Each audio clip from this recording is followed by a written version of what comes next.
ہمارا معیار ایمان قرآن مجید ہے، ہم ادھر ادھر نہیں دیکھیں گے کہ راوی کیا کہتا ہے، مورخ کیا کہتا ہے۔ اسی طریقے پر ایک اور حدیث ہے، دیکھیے جب کسی کے آدمی کے اندر ذہن میں خناس بھرا ہوا ہو، پھر وہ حق کی تلاش میں نہیں ہوتا، وہ مسکرہ آدمی کبھی حق کی تلاش میں ہوتا ہی نہیں ہے، وہ اعتراض ڈھونڈتا رہتا ہے کہ کہیں سے کچھ کہنے کے لیے، لوگوں کو شبہوں کو شبہات میں ڈالنے کے لیے مجھے بات مل جائے، اگرچہ اس بات کا جواب جو اگلی بات میں موجود ہو۔ امام مسلم نے ایک روایت نقل کی ہے، مسلم میں، فی اصحابی 12 منافقا،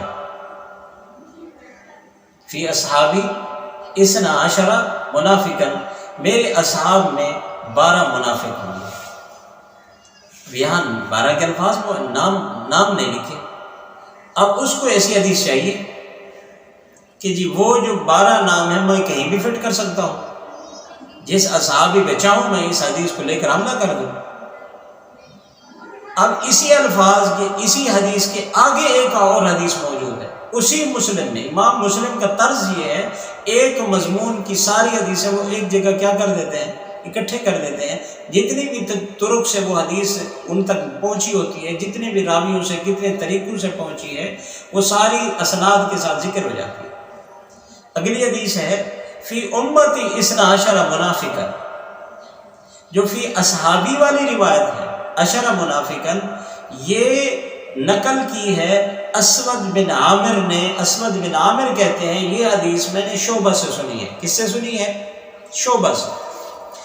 اب جو فی امتی 12، جو اس سے آگے والی حدیث ہے، فی امتی 12 منافقا، میری امت میں 12 منافق ہوں گے، تو یہ حدیث جو ہے غندر محمد بن جعفر نے بیان کی ہے۔ وہ بھی کہتے ہیں یہ میں نے حدیث کس سے سنی ہے؟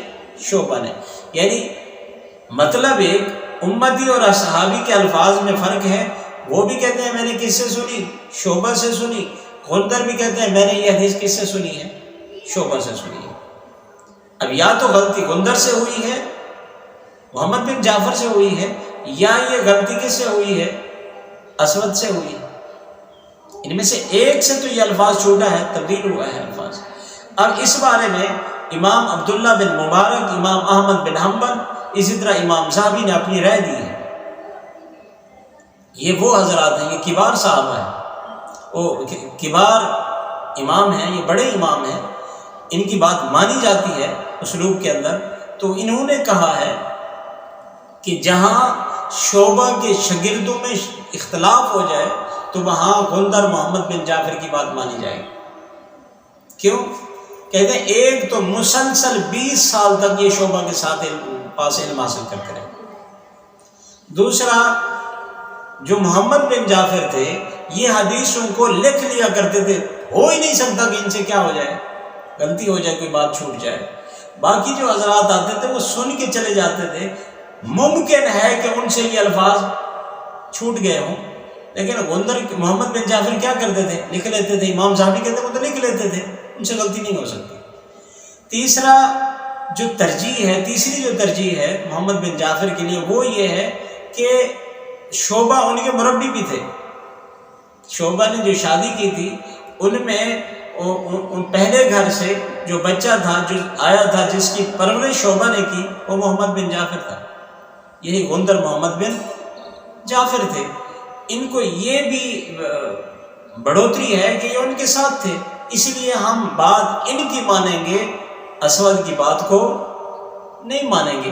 ایک لحظے کے لیے ہم ان کی بات کو تسلیم کر بھی لیں۔